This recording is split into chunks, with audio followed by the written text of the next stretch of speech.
காசாவுக்கும் அந்த தீவுகளுக்கும் இடையில 1150 கிலோமீட்டர், அதாவது 715 கடல் மைல் தொலைவுகள் இருக்கிறது. 1150 கிலோமீட்டர் தூரம் வரைக்கும் சர்வதேச கடல் பரப்புக்குள்ள இஸ்ரேல் நுழைந்து கிரீட் தீவுகளில் வைத்துத்தான் அந்த சகோதரர்களை அரெஸ்ட் பண்ணி இருக்கிறாங்க. 22 கப்பல்களை அடிச்சு நொறுக்கி இருக்கிறாங்க என்கிற செய்திகள் வெளியாகி கொண்டிருக்கிறது. அமெரிக்க ஆக்கிரமிப்பு ராணுவம் இந்த யுத்தத்திற்கு எவ்வளவு செலவு செய்தது என்கிற மிகப்பெரிய ஒரு சர்ச்சை அவர்களுடைய காங்கிரஸ்ல எழுப்பப்பட்டு கொண்டே இருந்தது. ஈரானுடைய ஃபாரின் மினிஸ்டர் அப்பாஸ் அராக்சி ஒரு மணி நேரத்துக்கு முன்பதாக தன்னுடைய எக்ஸ் பக்கத்தில் ஒரு செய்தியை வெளியிட்டிருக்கிறார். இந்த மாதிரி ஒரு புகைப்படத்தை போட்டிருக்காரு. இதுல பாருங்க, ஸ்ட்ரைட் ஆஃப் ட்ரம்ப்னு சொல்லி போட்டிருக்காரு. இது ஹொர்முஸ் நீர்ப்பரப்பை ட்ரம்ப் நீர்ப்பரப்பு அப்படின்னு சொல்லி அறிவிச்சிருக்கிறாரு. ஆனால் சொல்லுவாங்கல்ல, நீ மண்டைய மறைச்ச நீ கொண்டைய மறைக்கலையடான்னு சொன்ன மாதிரி இதை வட்டம் போட்டு காட்டி இருக்கிறாரு அப்பாஸ் அராக்சி. இதில் நீங்கள் பார்த்தீங்கன்னு சொல்லி சொன்னால் ஸ்ட்ரைட் ஆஃப் ட்ரம்ப்னு இருக்குது, இந்த இடத்துல பெர்ஷியன் கல்ஃப்னு இருக்குது. Subscribe now and press the bell icon. அன்பிற்கினிய சகோதர சகோதரிகளே, நம் அனைவர் மீதும் ஏக இறைவனுடைய அமைதியும் கருணையும் உண்டாகட்டமாக என்கிற உயரிய பிரார்த்தனைகளோடு பாலஸ்தீன மீதான இஸ்ரேலிய ஆக்கிரமிப்பு ராணுவத்தினுடைய தாக்குதல்கள் 2 ஆண்டுகள் தொடர்ந்த நிலையில் தற்போது ஒரு யுத்த நிறுத்தம் ஏற்பட்டிருப்பது நமக்கெல்லாம் தெரியும். யுத்த நிறுத்தம் இன்றோடு 202வது நாட்களாக தொடரக்கூடிய இந்த சந்தர்ப்பத்திலையும் யுத்த நிறுத்தம் என்பது பெயரளவுக்கு இருந்து 202 நாட்களாகவும் பாலஸ்தீன அப்பாவிகள் முற்றுகையிடப்பட்டிருக்கிறார்கள். அவர்களுக்கு தேவையான மருந்து, உணவுகள், தண்ணீர் போதிய அளவுக்கு உள்ளே அனுப்ப விடாமல் இஸ்ரேல் தொடர்ந்து அவற்றை தடுத்து வருகிறது. குறிப்பாக ரஃபா பார்டர் இன்னும் மூடப்பட்ட நிலையிலேயே இருக்கிறது. இந்த நிலையில தான் ஃப்ரீடம் ஃப்ளோட்டிலா கூட்டணி சார்பாக தொடர்ந்து காசாவுக்கான உதவிகளை எடுத்து செல்லுகிற பணி அவங்க ட்ரை பண்ணிக்கிட்டே இருக்கிறாங்க. இதுவரைக்கும் அவங்க காசாவுக்குள்ள போகல, பட் ஒவ்வொரு கட்டத்திலையுமே அவங்க ட்ரை பண்றாங்க. அதுக்கான 2 காரணம். ஒன்று, கிடைத்தால் அந்த மக்களுக்கு ஒரு அடையாளமாக உணவுகளை கொண்டு போய் சேர்த்துட்டாங்கன்னா இனிமே இந்த வழியில கொண்டு போகலாம் என்பதை காட்டுவது அவர்களுடைய நோக்கம். இரண்டாவது, காசா அப்பாவிகள் முற்றுகையிடப்பட்டிருக்கிறார்கள், அவர்களுக்கு உணவு, தண்ணீர், மருத்துவம் இல்லை என்பதை மீண்டும் மீண்டும் உலகுக்கு எடுத்து காட்டுவது அதிலே மிக முக்கியமான ஒரு நோக்கமாக இருக்கிறது. அந்த அடிப்படையில் ஃப்ரீடம் ஃப்ளோட்டிலா கூட்டணியினுடைய மீண்டும் ஒரு பயணம் காசாவை நோக்கி ஆரம்பித்திருந்தது. ஏற்கனவே கிரேட்டா தன்பர்க் உள்ளிட்டவர்கள் போயிருந்தது நமக்கு தெரியும். நெல்சன் மண்டேலாவினுடைய பேரப்பிள்ளை வரைக்கும் அந்த பயணத்திலே பங்கெடுத்திருந்த நிலையில் இம்முறைக்கான பயணத்தில் சுமார் 58 படகுகள் பங்கு கொண்டிருக்கின்றன. பெரிய பாரிய போட்டுகள், படகுகள். அது 58 கப்பல்களில் இந்த ஃப்ரீடம் ஃப்ளோட்டிலா கூட்டணி காசாவை நோக்கி நகர்ந்து கொண்டிருந்த நிலையில் 22 படகுகள், கப்பல்களை இன்றைக்கு இஸ்ரேலிய ஆக்கிரமிப்பு ராணுவம் உடனடியாக கிரீட் தீவுகளுக்கு அருகிலே கைப்பற்றி இருக்கிறது. அவர்கள் அங்கே இருந்த சகோதர சகோதரிகளை கைதும் செய்திருக்கிறது என்கிற செய்திகள் வெளியாகி இருக்கிறது. குறிப்பாக இந்த கிரீட் தீவுகளை நம்ம எடுத்துக்கிட்டோம்னா காசாவுக்கும் அந்த தீவுகளுக்கும் இடையில 1150 கிலோமீட்டர், அதாவது 715 கடல் மைல் தொலைவுகள் இருக்கிறது. 1150 கிலோமீட்டர் தூரம் வரைக்கும் சர்வதேச கடல் பரப்புக்குள்ள இஸ்ரேல் நுழைந்து கிரீட் தீவுகளில் வைத்துத்தான் அந்த சகோதரர்களை அரெஸ்ட் பண்ணி இருக்கிறாங்க. 22 கப்பல்களை அடிச்சு நொறுக்கி இருக்கிறாங்க என்கிற செய்திகள் வெளியாகி கொண்டிருக்கிறது. ஆனால் இதுக்கு முன்னாடி வரைக்கும் நீங்க பார்த்தீங்கன்னா இஸ்ரேலிய ஆக்கிரமிப்பு ராணுவம் இந்த இடத்துல இருப்பாங்க. காசாவில் இருந்து 70 மைல் கடல் மைல் தூரத்தில் வைத்துத்தான் இதுவரைக்கும் போன கப்பல்கள் எல்லாம் தடுத்து நிறுத்தப்பட்டிருக்கிறது, கைது செய்யப்பட்டிருக்கிறது, உடைத்து நொறுக்கப்பட்டிருக்கிறது. ஆனால் இம்முறை அவங்க ரொம்ப தூரம் வந்து 1150 கிலோமீட்டர் அளவுக்கு தூரம் வந்து வீம்பாக வம்பாக இந்த அநியாயத்தை செய்திருக்கிறார்கள்.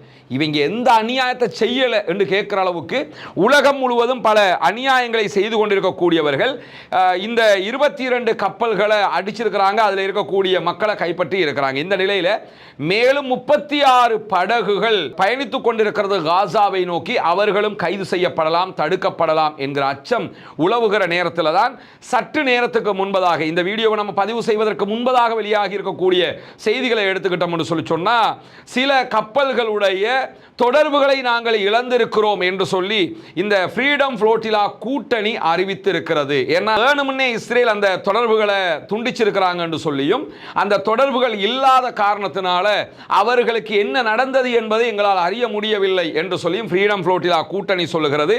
ஐக்கிய நாடுகள் சபைக்கான இஸ்ரேலுடைய தூதர் இன்றைக்கு வெளியிட்டிருக்கக்கூடிய அறிவிப்பில் இந்த கப்பல்களில் வந்தவர்கள் எங்கள் பகுதிகளை அடைவதற்கு முன்பதாகவே தடுத்து நிறுத்தி இருக்கிறோம் என்று பெருமை பேசிவிட்டு சொல்றாரு. கவனத்தை ஈர்ப்பதற்கு முயலுகிற கிளர்ச்சியாளர்களாகத்தான் இவர்களை நாங்கள் பார்க்கிறோம். நீயே ஆக்கிரமிப்பு செய்கிறவன், பாலஸ்தீனம் என்கிற பெருநிலப்பரப்பை ஆக்கிரமிப்பு செய்து இடத்தை பிடிச்சுக்கிட்டு இந்த மக்களை கிளர்ச்சியாளர்கள் என்கிற வார்த்தையை கொண்டு இவர்கள் பேசுவது எவ்வளவு தூரம் கோபத்தை பொதுமக்களுக்கு உண்டாக்கும் என்பதையும் நம்ம புரிந்து கொள்ளுகிற அதே நேரத்தில் இங்க நீங்க பார்க்கலாம் ஃப்ரீடம் ஃப்ளோட்டிலா கூட்டணி பயணித்த கப்பல்களுக்குள்ள இதுல கிட்டத்தட்ட 6 ஃபுட்டேஜ் இருக்குது. அந்த கப்பலுக்குள்ள இருந்த சிசிடிவியினுடைய ஃபுட்டேஜ் இது. உள்ள புகுந்து இஸ்ரேலிய ஆக்கிரமிப்பு ராணுவம் அங்கிருந்த சகோதர சகோதரிகளை முட்டுக்காலில் அமர வைத்து கைகளை உயர்த்த வைக்கக்கூடிய காட்சிகள் எல்லாம் பதிவாயிருக்கு. அது தொடர்பான வீடியோக்களும் வெளியாகி இருக்கக்கூடிய சூழல்ல கனடாவினுடைய டொரண்டோவில் இருந்து அல் ஜசீராவோடு பேசிய ஃப்ரீடம் ஃப்ளோட்டிலா கூட்டணியினுடைய ஊடக பேச்சாளர் சஃபர் அவர்கள் பேசும்போது இந்த கடல் வழி தாக்குதல் என்பது இஸ்ரேலிடமிருந்து நூற்றுக்கணக்கான மைல்கள் தொலைவில் நடத்தப்பட்டிருக்கிறது. வளமையில் அவங்க காசாவிலிருந்து 70 கடல் மைல் தொலைவில் தான் நடத்தி இருந்தாங்க கடைசியாக. இப்ப 1150 கிலோமீட்டர் தூரத்துக்கு வேணுமென்று சர்வதேச கடற்பரப்புல எங்களை நெருங்க கூட விடாம இந்த தாக்குதல் அவங்க நடத்தி இருக்கிறாங்க அப்படின்னு சொல்லிட்டு இதற்கு எதிராக எல்லா நாட்டு அரசாங்கங்களும் கண்டனங்களை எழுப்ப வேண்டும், இவர்களுடைய இந்த செயல்பாடுகளை நிறுத்த வேண்டும் அப்படின்னு சொல்லி அவர் கோரிக்கை விடுத்திருக்கிறது. மட்டுமல்லாம படகுல இருக்கக்கூடிய 400க்கும் மேற்பட்ட பொதுமக்களை காப்பாற்ற வேண்டும் என்கிற கோரிக்கையையும் அவர் விடுத்திருக்கிறார். 58 படகுகள், அதில் 400க்கும் மேற்பட்டவர்கள் பயணிக்கிறார்கள். இவர்கள் அத்தனை பேரும் பாதுகாப்பாக மீண்டு வருவதற்கு சர்வதேச நாடுகள் இதிலே தலையிட வேண்டும், நீங்கள் மௌனம் கலைக்க வேண்டும் என்று சொல்லியிருக்கிறார். பாலஸ்தீனத்திற்கான ஐநாவினுடைய தூதுவராக செயல்படக்கூடிய பிரான்சிஸ்கா அல்பானிஷ் அவர்கள் இது தொடர்பாக தன்னுடைய கண்டனத்தை வெளியிட்டிருக்கக்கூடிய நிலையில தான் எங்கள் பல படகுகளுடனான தொடர்புகளை நாங்கள் இழந்திருக்கிறோம் என்று சொல்லி கப்பலில் பயணிக்கக்கூடிய பிரபல எழுத்தாளரும் சமூக செயல்பாட்டாளருமாக இருக்கக்கூடிய தாரிக் ரவுஃப் அவர்கள் அல் ஜசீராவுக்கு தெரிவித்திருக்கக்கூடிய கருத்துக்களும் வெளியாகி இருக்கிறது. இஸ்ரேலிய ஆக்கிரமிப்பு ராணுவத்தினுடைய மிக பிரம்மாண்டமான ராணுவ கப்பல்களால் நாங்கள் சூழப்பட்டோம். அதில் இருந்து சிறிய கப்பல்கள் ஆர்ஐபி என்று சொல்லக்கூடிய சிறிய ராணுவ கப்பல்களில் எங்களுடைய படகுகளில் அவர்கள் ஏறினார்கள், எங்கள் சகோதரர்களை கைப்பற்றி இருக்கிறார்கள், எங்களுடைய சகோதரர்களுக்கு விலங்கிட்டு இருக்கிறார்கள், அரெஸ்ட் பண்ணி இருக்கிறார்கள். இப்படி பல அநியாயங்களை அவர்கள் செய்து கொண்டிருக்கக்கூடிய சூழலில் தான் ட்ரோன்களும் எங்களை சுற்றி வளைத்துக் கொண்டிருக்கிறது. சர்வதேச சட்டத்தை மீறி இந்த காரியங்களில் அவர்கள் ஈடுபட்டு வருகிறார்கள் என்று சொல்லி அல் ஜசீராவுக்கு அவர் தகவல் சொல்லி இருப்பது மட்டுமல்லாம பல படகுகளில் தொடர்பு எங்களுக்கு கிடைக்கல, என்ன நடந்திருக்குதுங்கிறதை எங்களுக்கு புரிய முடியல அப்படின்னு சொல்லி ரவுஃப் அவர்கள் சொல்லக்கூடிய செய்தியை நம்ம பார்க்க முடிகிற அதே நேரத்தில் ஜோர்டானுடைய அம்மான்ல இருந்து செய்திகளை வழங்கக்கூடிய அல் ஜசீராவினுடைய ஜாக் பார்டர் வெளியிட்டிருக்கக்கூடிய செய்திகளும் இன்றைக்கு இது தொடர்பில் வெளியாகி இருக்கிறது. குறிப்பாக காசாவில் இருந்து இவ்வளவு தொலைதூரம் சென்று இஸ்ரேலிய ஆக்கிரமிப்பு ராணுவம் தாக்குதல்களை நடத்தி இருப்பது இது முதல் தடவையாக இருக்கிறது என்று சொல்லக்கூடியவர் இந்த கப்பலில் வரக்கூடிய மக்களை ஆச்சரியப்படுத்துவதும் மிரட்டுவதும் அவர்களை விரட்டுவதும் தான் இஸ்ரேலுடைய குறிக்கோளாக இருக்கிறது என்று சொல்லக்கூடியவர் இந்த பயணத்தை பொறுத்தவரையில் இஸ்ரேலிய ஆக்கிரமிப்பு ராணுவம் ரொம்ப கடுமையாக நடந்து கொள்கிறது. அதனுடைய வெற்றி செய்திகளாக அவர்களுடைய நாட்டுக்கு இந்த தகவல்களை எல்லாம் அவங்க கொடுத்துக்கிட்டு இருக்கிறாங்க.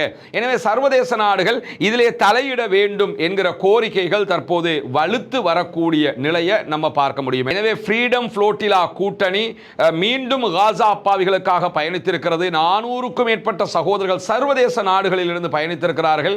இப்படி பயணித்திருக்கக்கூடிய சகோதரர்கள் அத்தனை பேரையும் அல்லாஹு தஆலா பாதுகாக்க வேண்டும் என்று நாம் அல்லாஹ்விடத்தில் பிரார்த்தனை செய்ய வேண்டும். கண்டிப்பாக இதே நேரம் காசா மக்கள் உண்ண உணவில்லாமல், உடுப்பதற்கு ஆடைகள் இல்லாமல், எடுப்பதற்கு மருந்துகள் இல்லாமல், தங்குவதற்கு இடங்கள் இல்லாமல் தவித்துக் கொண்டிருக்கிறார்கள் என்கிற செய்திகளை உலகத்திற்கு சொல்வதுதான் ஃப்ரீடம் ஃப்ளோட்டிலாவினுடைய மிக முக்கியமான பணி என்பதையும் நாம் புரிந்து கொள்ள வேண்டும். அல்லாஹு தஆலா அவர்களுக்கு வெற்றியை கொடுக்க வேண்டும் என்கிற உயரிய பிரார்த்தனைகளோடு காசாவுக்கு அடுத்ததாக இஸ்ரேலிய ஆக்கிரமிப்பு ராணுவமும் அமெரிக்க ஆக்கிரமிப்பு ராணுவமும் இணைந்து ஈரான் மீதான ஒரு தாக்குதலை நடத்தியது நமக்கெல்லாம் தெரியும். 40 நாட்கள் நீடித்த இந்த யுத்தம் தற்போது ஒரு யுத்த நிறுத்தம் என்று அறிவிக்கப்பட்டிருக்கிறது. ஆனால் எதுவரைக்கும் இந்த யுத்த நிறுத்தம், அதனுடைய அடுத்த கட்டம் என்ன என்கிற கேள்விகளுக்கெல்லாம் பதில் இல்லாமல் இருக்கிறது. ஏன்னா ஈரான் மிக தெளிவாக தங்களுடைய ஸ்டாண்ட்ல நிற்கிறாங்க. இஸ்ரேல் அமெரிக்கா இணைந்து எப்படியாவது ஈரானை பல விஷயங்களில் விட்டு கொடுப்பு செய்து சரண்டர் பண்ணணும்னு நினைக்கிறாங்க. யுத்தத்திலே சரண்டர் ஆகாதவன் இந்த பேச்சுவார்த்தையில் சரண்டர் ஆக மாட்டோம் என்பதில் உறுதியாக இருக்கிறார்கள். இந்த நிலையில தான் அமெரிக்க ஆக்கிரமிப்பு ராணுவம் இந்த யுத்தத்திற்கு எவ்வளவு செலவு செய்தது என்கிற மிகப்பெரிய ஒரு சர்ச்சை அவர்களுடைய காங்கிரஸ்ல எழுப்பப்பட்டு கொண்டே இருந்தது. அமெரிக்க பாராளுமன்ற உறுப்பினர்கள் குழுமி இருந்த கேபிட்டல் ஹில்லுக்கு வந்த அமெரிக்காவினுடைய பாதுகாப்பு தொடர்பான அதிகாரியாக இருக்கக்கூடிய பீட் ஹெக்ஸட் இந்த யுத்தத்தில் அமெரிக்காவுக்கு எவ்வளவு செலவாகியது என்கிற ஒரு அறிக்கையை தாக்கல் செஞ்சாரு. அந்த தாக்கல் செஞ்சதுக்கு பிறகு சபையே அல்லோல கல்லோல பட்டுடுச்சு. அதற்கு பிறகு ரொம்ப புலம்பி இன்னைக்கு பீட் ஹெக்ஸட் பேசிய காட்சிகள் எல்லாம் கூட வெளியாகி இருக்கிறது. குறிப்பாக அமெரிக்காவினுடைய ராணுவத்திற்கு இந்த யுத்தத்தில் எவ்வளவு செலவு என்று சொல்லும் போது அவர் சபையில் என்ன சொன்னார் என்று சொன்னா 25 பில்லியன் அமெரிக்க டாலர்கள் செலவாகி இருக்கிறது. ஒரு பில்லியனுங்கிறது 100 கோடி. 100 கோடினா ருபீஸ் கிடையாது, யுஎஸ் டாலர்லயே புரிஞ்சுக்கிறங்க. 1 கோடியை 313 பெருக்கி அதுல 100 கோடியை 313 பெருக்கினா எவ்வளவு வருமோ அவ்வளவு தொகை ஒரு பில்லியனுங்கிறது. இந்த யுத்தத்தில் 25 பில்லியன் தான் செலவாகியது என்று சொல்லி அமெரிக்காவினுடைய பாதுகாப்புத்துறை அதிகாரி அமெரிக்க நாடாளுமன்ற உறுப்பினர்களுக்கு சொல்ல வந்தாரு. ஆனா நாடாளுமன்ற உறுப்பினர்கள் ரொம்ப கோபப்பட்டு உண்மையை வெளிப்படுத்துங்கள் என்று விடாப்பிடியாக இருக்கிறார்கள். காரணம் என்னன்னு கேட்டா இந்த யுத்தத்தில் அமெரிக்காவுக்கு ஏற்பட்டிருக்கக்கூடிய செலவு 630 பில்லியன் டாலர் முதல் 1 டிரில்லியன் டாலர் வரைக்கும் இருக்கும் என்பது அமெரிக்காவினுடைய பாராளுமன்ற உறுப்பினர்களுடைய வாதமாக இருக்கிறது. 630 பில்லியன் தொடக்கம் 1 டிரில்லியன், அதாவது 1000 பில்லியன். 1 பில்லியனுங்கிறது 100 கோடி, 1000 பில்லியன் அதான் 1 டிரில்லியன். 1000 பில்லியன் யூஎஸ்டி என்று சொல்லி சொன்னா ஸ்ரீலங்காவை 10 தடவை வாங்க முடியும். ஏன்னா ஸ்ரீலங்கா மொத்த கடனே 63 பில்லியன் தான். ஈரான் மேலான யுத்தத்துக்கு 1000 பில்லியன் செலவழிச்சிருக்கிறாங்க என்று சொல்லி சொன்னா அப்ப எவ்வளவு பெரிய செலவு இது. அந்த 1000 பில்லியனை அழிச்சுப்புட்டு 25 பில்லியன் தான் செலவாயிடுச்சுன்னு கணக்கு காட்டுறீங்களா, வெக்கம் இல்லையான்னு சொல்லித்தான் அத்தனை பேருமே சண்டை பிடிச்ச நேரத்தில் அந்த இடத்துல பீட் ஹெக்ஸட் பேசும்போது ரொம்ப மனவருத்தப்பட்டு என்ன பேசினார்னு சொல்லி சொன்னா, நம்ம பாராளுமன்றத்தில் காங்கிரஸ் கட்சி எதிர்கட்சி, அவங்க குடியரசு கட்சி ஆளுங்கட்சி டொனால்ட் ட்ரம்பினுடைய ரெண்டையும் சொல்லி சொல்றாங்க. இந்த காங்கிரஸ் கட்சியிலையும் குடியரசு கட்சியிலையும் கொஞ்சம் பேர் இருக்கிறாங்க. இவங்களுக்கு எந்த பொறுப்பும் கிடையாது, எந்த திறமையும் கிடையாது. இவங்க என்ன பண்றாங்கன்னா அடிக்கடி ஈரானோட தோல்வியை ஒப்புக்கொண்டு பேசிக் கொண்டிருக்கிறார்கள். நம்ம தோத்துட்டோம்னு நீங்க நினைச்சுக்கிட்டு இருக்கிறீங்க, நாம ஜெயிச்சிட்டோம் தெரியுமா அப்படிங்கிறாரு. இப்போ என்னன்னா யுத்தத்தில் தோத்துட்டாங்க, எப்படியாவது ஜெயிச்சிட்டோம்ங்கிறத அந்த வெற்றி வெற்றி வெற்றி வெற்றின்னு சொல்லி வெற்றியை உண்டாக்கிக்கிறதுக்கு ட்ரை பண்றாங்க. அதற்காக அவர் என்ன செய்யறாருன்னு கேட்டா, நீங்களே தோத்துட்டோம்னு பேசினா சரியா, இதெல்லாம் நல்லதா அப்படின்னு சொல்லி கடுமையாக இன்றைக்கு சபையில் பேசினார் என்கிற செய்திகள் வெளியாகி இருக்கிற அதே நேரத்தில் ஈரானுடைய ஃபாரின் மினிஸ்டர் அப்பாஸ் அராக்சி 1 மணி நேரத்துக்கு முன்பதாக தன்னுடைய எக்ஸ் பக்கத்தில் ஒரு செய்தியை வெளியிட்டிருக்கிறார். பெர்ஷியன் கல்ஃப் டே, பாரசீக வளைகுடா தினம் என்கிற ஒன்றை இன்றைக்கு ஈரான் கொண்டாடி கொண்டிருக்கிறது. அதனுடைய கொண்டாட்டங்கள் வெகு விமர்சையாக ஈரான் முழுவதும் நடைபெற்று வருகிறது. இந்த நேரத்தில் அமெரிக்க அதிபர் டொனால்ட் ட்ரம்ப் இப்படி ஒரு வேலையை பார்த்திருக்கிறாரு. அந்த தெரியுமில்ல, ஏஐல போட்டோ பிடிச்சி துப்பாக்கி வச்சிருக்க மாதிரி சொல்லுவா, என்ன பார்த்துக்கிட்டு இருக்காரு அவர் பார்க்காத வேலையா, அந்த மாதிரி இன்னைக்கு ஒரு வேலை என்ன பார்த்திருக்காருன்னு கேட்டா இதுல இந்த மாதிரி ஒரு புகைப்படத்தை போட்டிருக்காரு. இதுல பாருங்க, ஸ்ட்ரைட் ஆஃப் ட்ரம்ப்னு சொல்லி போட்டிருக்காரு. இது ஹொர்முஸ் நீர்ப்பரப்ப ட்ரம்ப் நீர்ப்பரப்பு அப்படின்னு சொல்லி அறிவிச்சிருக்கிறாரு. ஆனால் சொல்லுவாங்கல்ல, நீ மண்டைய மறைச்ச நீ கொண்டைய மறைக்கலையடான்னு சொன்ன மாதிரி இதை வட்டம் போட்டு காட்டி இருக்கிறாரு அப்பாஸ் அராக்சி. இதில் நீங்கள் பார்த்தீங்கன்னு சொல்லி சொன்னால் ஸ்ட்ரைட் ஆஃப் ட்ரம்ப்னு இருக்குது, இந்த இடத்துல பெர்ஷியன் கல்ஃப்னு இருக்குது. இந்த இடத்துல கரெக்டாக இருந்தால் என்ன செய்யணும்னா கூகுளில் எல்லாம் பெரும்பாலும் பெர்ஷியன் கல்ஃப்ங்கிற இடத்துல அரேபியன் கல்ஃப்னு வரும். அமெரிக்க அதிபர் டொனால்ட் ட்ரம்ப் கடைசியாக வளைகுடா நாடுகளுக்கு வரும்போது இந்த பெர்ஷியன் கல்ஃப்ங்கிறத நாங்கள் அரேபியன் கல்ஃப் அப்படின்னு சொல்லி பேர் மாத்திரம் மட்டும் போனார். அதுக்கப்புறம் கூகுளில் எல்லாம் பெர்ஷியன் கல்ஃபோட சேர்த்து அரேபியன் கல்ஃப்னு சேர்ந்து தான் வரும். இப்போ அரேபியன் கல்ஃபை காணும், பெர்ஷியன் கல்ஃப் மட்டும் தான் இருக்குது அவர் வெளியிட்டிருக்கக்கூடிய புகைப்படத்தில். ஆனால் இதில் ஸ்ட்ரைட் ஆஃப் ஹொர்முஸ்ங்கிறதுக்கு பதிலாக ஸ்ட்ரைட் ஆஃப் ட்ரம்ப்னு சொல்லி அவர் போட்டிருக்கிறாரு. இந்த புகைப்படத்தை எல்லாம் இன்றைக்கு அப்பாஸ் அராக்சி வெளியிட்டு என்ன சொல்றாருன்னு கேட்டால், 400 ஆண்டுகளுக்கு முன்பதாக எங்களுடைய முன்னோர்கள் ஹொர்முஸ் ஜலசந்தியில் போர்த்துகீசர்களை அடித்து விரட்டினாங்க. அந்த டேட்டை தான் நாங்கள் கொண்டாடிக்கிட்டு இருக்கோம். 400 வருஷமாக நாங்கள் கொண்டாடுறோம் போர்த்துகீசர்களை அடித்து விரட்டினது. ஆனால் அமெரிக்க அதிபர் டொனால்ட் ட்ரம்பை பொறுத்த வரையில் என்ன பண்ணுறாருன்னு கேட்டால் பாரசீக வளைகுடா என்கிற சரியான சொல்லை பயன்படுத்துகிறார். ஆனால் ஹொர்முஸ் என்கிற இடத்திற்கு பதிலாக வேறு ஒரு பெயரை பயன்படுத்திக்கிட்டு இருக்கிறார். இது அமெரிக்காவினுடைய அதிபருக்கு பென்டகன் கொடுத்திருக்கக்கூடிய போலி பெயர். இது நீங்கள் எப்படி பயன்படுத்துங்க? இவர் இந்த இடத்துக்கு ஸ்ட்ரைட் ஆஃப் ட்ரம்ப்னு சொல்லி சொன்னதுனால அது நடந்து, நீயே யுத்தத்தில் தோத்து போயிருக்கிற, தோல்வி உற்றவன் ஒருத்தன் இதை பற்றி பேசலாமா என்பதை கிண்டலாக அவர் சொல்லியிருக்கிறார். ஈரானுடைய ஷியா மக்களுடைய ஆன்மீக தலைவராக இருக்கக்கூடிய ஆயத்துல்லா அலி முஜ்தபா அவர்கள் இன்றைக்கு தன்னுடைய அறிக்கையை வெளியிட்டிருக்கிறார். அந்த அறிக்கையில் அமெரிக்காவுடைய வெட்கக்கேடான தோல்விக்கு மத்தியில் ஹொர்முஸ் ஜலசந்தியில் ஒரு புதிய அத்தியாயம் பிறக்கிறது அப்படின்னு சொல்லி அவர் சொல்றாரு. அமெரிக்காவுடைய தோல்வியை மிக வெட்கக்கேடான தோல்வி அப்படின்னு சொல்லி அவர் அறிவிச்சிருக்கக்கூடிய நிலையில தான் உச்ச தலைவராக நியமிக்கப்பட்டதிலிருந்து ஆயத்துல்லா அலி முஜ்தபா அவங்க பப்ளிக்ல வரல. அவர் வெளியில வீடியோவில் காட்சி தரவும் இல்லை, புகைப்படமாக காட்சி தரவும் இல்லை, ஒரு வாய்ஸ் ரெக்கார்டிங்காக கூட அவருடைய அறிக்கைகள் வரல. எல்லாமே எழுத்துல தான் வந்திருக்குது. எழுத்துல வரும்போது என்ன பண்றாங்கன்னு கேட்டால் அதை தொலைக்காட்சிகள் ஒளிபரப்பும். இன்னைக்கு ஆயத்துல்லா அலி முஜ்தபா அவர்கள் இப்படி அறிவித்திருக்கிறார்னு சொல்லி அறிவிப்பாங்க. இதை பல ஊடகங்களும் என்ன சொல்றாங்கன்னு கேட்டால், குறிப்பாக அமெரிக்க சார்பான ஊடகங்களும் அமெரிக்க அதிகாரிகளும் முஜ்தபா கடுமையாக தாக்குதலுக்குள்ளாகி இருக்கிறாரு அப்படிங்கிறாங்க. ஆரம்பத்தில் அவர் மாஸ்கோவில் ரஷ்யாவில் போய் ட்ரீட்மெண்ட்டுக்கு போயிட்டாருன்னு சொன்னாங்க.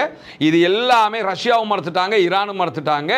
அவர் பாதுகாப்பாக இருக்கிறார். கடந்த காலங்களில் எங்களுடைய பல தலைவர்கள் கொல்லப்பட்டிருக்கிறதுனால அவருக்கு மீண்டும் அந்த நிலை வந்துடக்கூடாது என்று சொல்லி நாங்கள் அவரை ரொம்ப பாதுகாப்பாக வைத்துக் கொண்டிருக்கிறோம் என்று அதற்குரிய ஒரு நியாயத்தை ஈரான் சொல்லிக் கொண்டிருக்கக்கூடிய சூழலில் தான் இன்றைக்கு ஆயத்துல்லா அலி முஜ்தபா அவர்களுடைய அறிக்கை வெளியாகி இருக்கிறது. அறிக்கையை பொறுத்தவரையில் அவர் அதில் இவ்வளவு நாட்களாக ஈரான் எதை செய்து கொண்டிருக்கிறதோ அதையே மீண்டும் நியாயப்படுத்தி மிக தெளிவாக பேசியிருக்கிறார்.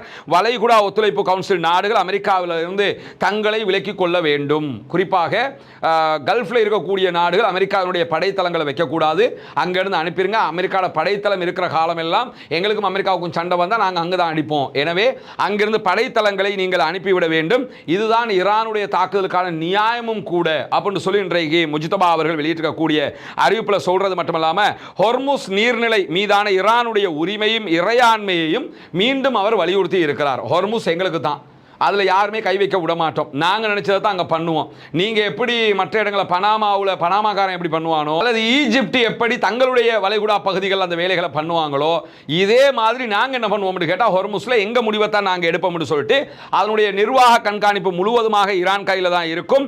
தற்போதைய பேச்சுவார்த்தைகளில் ஈரானுக்கு மிகப்பெரிய சாதகம் கிடைக்கும், எங்களுக்கு தான் பேச்சுவார்த்தையிலும் வெற்றி கிடைக்கும் அப்படின்னு சொல்லி இன்றைக்கு ஆயத்துல்லா அலி முஜ்தபா அவர்களுடைய அறிக்கையில் சொல்லப்படுறது மட்டுமல்லாமல் மிக தெளிவாக ஒரு செய்தியை சொல்லியிருக்கிறாரு. அணுசக்தி அதே போன்று ஈரானுடைய ஏவுகணை திறன்களை ஈரான் பாதுகாக்கும். ஏவுகணை திறன்களை குறைக்கவும் மாட்டோம், தயாரிக்கிறதை நிறுத்தவும் மாட்டோம். அணுசக்திக்கான எங்களுடைய முயற்சி யுரேனியத்தை செறிவூட்டுவதை நிறுத்தவும் மாட்டோம். யுரேனியத்தை 0%க்கு செறிவூட்டுறதை குறைக்கணும் என்கிற அமெரிக்காவுடைய கோரிக்கையை ஏற்றுக்கொள்ள மாட்டோம் என்று சொல்லிட்டு ட்ரம்பினுடைய இந்த விதமான எந்த கோரிக்கையும் பரிசீலனைக்கு கூட எடுக்க மாட்டோம் என்று சொல்லி மிக தெளிவாக சொல்லக்கூடிய ஈரானுடைய ஆன்மீக தலைவர் முஜ்தபா அவங்க என்ன சொல்றாங்கன்னா, ஈரான் தன்னுடைய திறன்களை கடுமையாக பாதுகாக்கும். ஈரானியர்கள் நாட்டினுடைய அணுசக்தி அதே போன்று ஏவுகணை திறன்களை தங்களுடைய தேசிய மூலதனமாக கருதுகிறார்கள் அப்படின்னு சொல்லக்கூடியவர். நீர், நிலம், வான்பரப்பு எல்லைகளை எப்படி நாங்கள் பாதுகாக்கிறோமோ அதுபோன்று ஈரானுடைய அணுசக்தி திட்டங்களையும் ஈரானுடைய ஏவுகணை பலத்தையும் நாங்கள் பாதுகாப்போம், அதை விட்டு கொடுக்கவே மாட்டோம் என்று சொல்லி என்ன பண்றாருன்னா திட்டவட்டமாக தன்னுடைய அறிவிப்பில் முஜ்தபா அவர்கள் சொல்லியிருக்கக்கூடிய காட்சிகளை நம்ம பார்க்க முடியும். எனவே இன்றைக்கு வெளியாக இருக்கக்கூடிய முக்கியமான செய்திகளாக இதை நாம் பார்க்க முடிகிறது. ஈரானுக்கும் அமெரிக்காவுக்கும் இடையிலான பேச்சுவார்த்தைகளுக்கான எந்த ஒரு சமிக்ஞைகளும் வெளிப்படையாக வெளிவராத சூழல்ல ஈரான் ஹொர்முஸை மூடிய வைத்துக் கொண்டிருக்கிறார்கள். எண்ணெய் ஏற்றுமதி இறக்குமதி மொத்தமாக தடை செய்யப்பட்டிருக்கக்கூடிய சூழலை நம்ம பார்க்க முடியும். பொறுத்திருந்து பார்க்கலாம் என்னவெல்லாம் நடக்கிறது என்பதை. பாலஸ்தீனம் வெற்றி பெற வேண்டும், பாலஸ்தீனம் சுதந்திரம் அடைய வேண்டும். அதே போன்று மத்திய கிழக்கு மீதான அமெரிக்க இஸ்ரேலிய ஆக்கிரமிப்புகள் நிறுத்தப்பட வேண்டும். காசா, லெபனான், ஈரான் உள்ளிட்ட பகுதிகள் அப்பாவிகள் மீதான ஆக்கிரமிப்பு தாக்குதல்கள் நிறுத்தப்பட்டு அந்த பகுதிகள் உட்பட உலகின் பல பகுதிகளிலும் அனைத்து பகுதிகளிலும் அமைதி திரும்ப வேண்டும் என்கிற உயரிய பிரார்த்தனைகளோடு ஆக்கிரமிப்பாளர்களுக்கு எதிராக தொடர்ந்தும் ஜனநாயக ரீதியாக குரல் எழுப்புவோமாக. வாஹ் தஅவானா அல்ஹம்துலில்லாஹி ரப்பில் ஆலமீன்.